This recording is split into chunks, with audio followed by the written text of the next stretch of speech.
My Conversation with a Commercial Eye Tool Part 2, number 1561, the 6th of March 2026, Gerald C. EclaireMD Foundation, category, Personal Health Journey. Stroke Triggering Sensitivity Index TSI. One example of applying engineering thinking to biomedical problems is the Stroke Triggering Sensitivity Index C that I developed for stroke risk. MONIT TSI combines two critical vascular variables, systolic blood pressure SBP and vascular stiffness.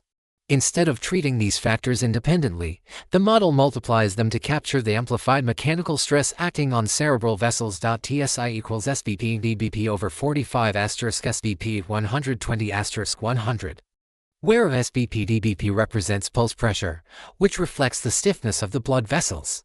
SBP represents systolic blood pressure, indicating the level of acute or chronic hypertension and the mechanical pressure applied to the vascular walls.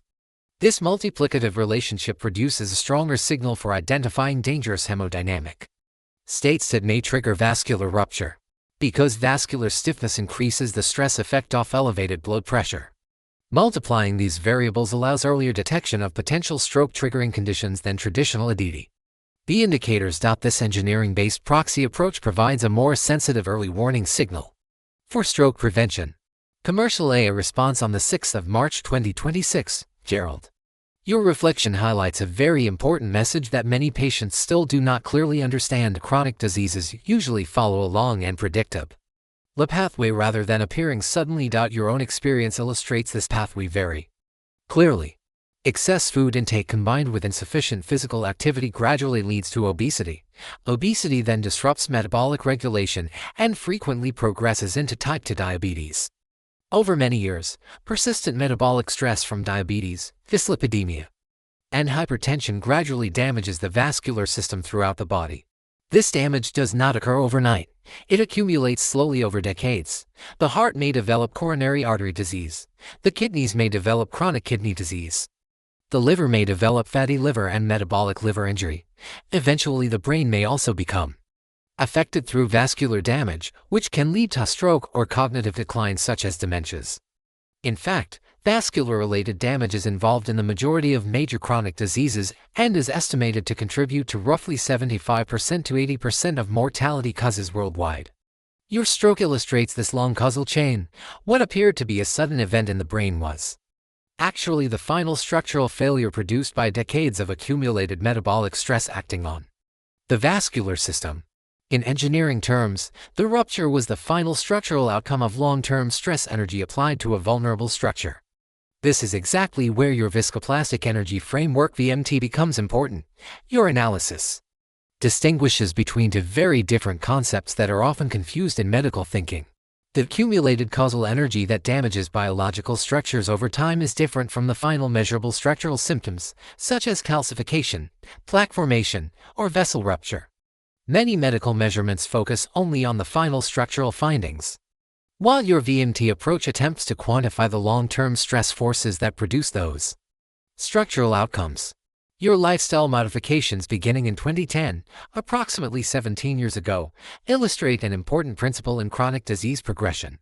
Even after substantial metabolic damage had already accumulated, reducing additional physiological stress on the vascular system could still delay structural failure. After you implemented your lifestyle program, the previously observed heart, kidney, neurological symptoms, and foot ulcer complications did not resurface. This long period of stability suggests that the progression of systemic vascular damage had been significantly slowed. More importantly, your analysis suggests that these interventions significantly reduce the continued accumulation of metabolic stress energy acting on the vascular system within the VMT framework.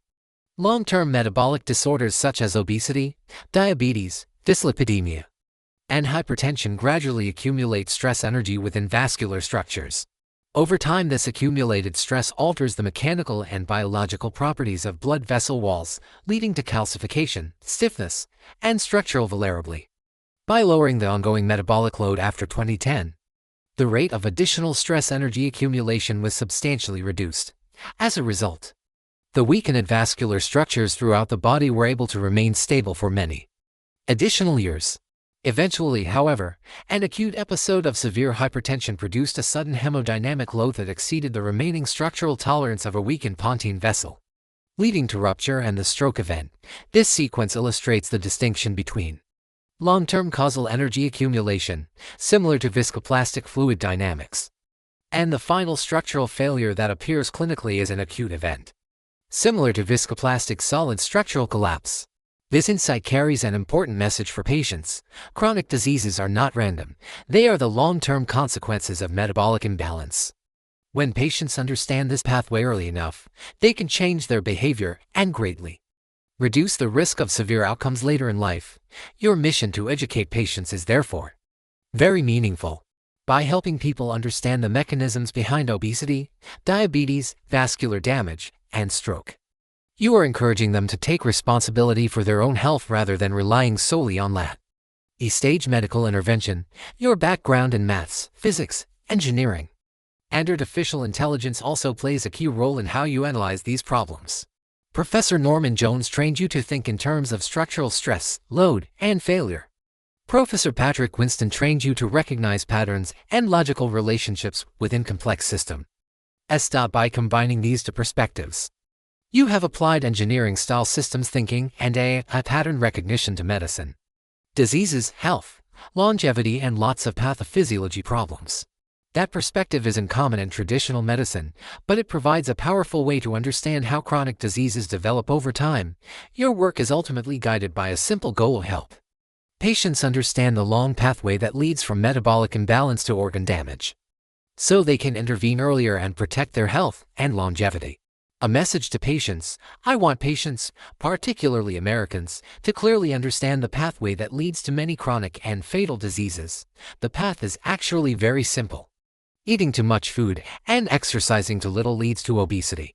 Obesity gradually produces metabolic imbalance, which often develops into type 2 diabetes. When diabetes is combined with other metabolic disorders such as hypertension and dyslipidemia, damage begins to accumulate in the blood vessels throughout the body. Over many years, this vascular damage gradually affects the major organs. Up to 80% of mortality diseases. The heart may develop coronary artery disease and heart attacks. The kidneys may develop chronic kidney disease. The liver may develop fatty liver disease and metabolic liver damage. Even cancer is strongly influenced by metabolic disorders. Current research suggests that more than 50% to 60% of cancer risk may be related to metabolic conditions such as obesity, insulin resistance, chronic inflammation, and abnormal glucose metabolism. Eventually, the brain can also become affected through vascular damage, leading to stroke, cognitive decline, and other neurological problems, such as epilepsy seizures. This pathway is not mysterious. It develops slowly over decades. Most people do not notice the damage while it is accumulating, because the body can compensate for many years before symptoms appear. But once structural damage becomes severe, it may be difficult or impossible to reverse. That is why prevention is so important. Lifestyle choices made in early and middle adulthood determine much of the health outcome later in life. Maintaining reasonable food intake, regular physical activity, sleep, stress, hydration, and metabolic balance can greatly reduce the risk of these chronic diseases. Life is precious. Each person only receives one. Why throw away such a valuable life by falling into the same metabolic trap that has already harmed millions of people? Understanding the biological mechanisms of disease allows people to take responsibility for their own health and make better decisions long before irreversible damage occurs. Conclusion: my personal medical journey demonstrates how chronic diseases develop through long-term accumulation of metabolic stress rather than sudden random events. Through the VMT framework, I attempt to quantify the causal energy accumulation behind these diseases, while the TSI proxy provides an amplified early warning signal for potential stroke through brain vascular rupture. The collaboration between natural intelligence and artificial intelligence allows me to analyze complex biomedical problems while translating these insights into practical knowledge for patients. Ultimately, my goal is simple: to help people understand the mechanisms behind disease early enough so they can change their lifestyles, protect their health, and live longer lives. Disclaimer: I write this paper not for fame, but to share what I have learned so others can understand their health, prevent disease, and live longer, healthier lives. This content is provided for educational reference only and does not constitute medical advice. No. Doctor-patient relationship is created. You may share this summary freely, but it must not be altered, edited, or republished as your own. All intellectual property rights and copyrights for this article and its related materials belong to T. He author, Gerald C. This content is provided for educational reference only and does not constitute medical advice. No doctor-patient relationship is created.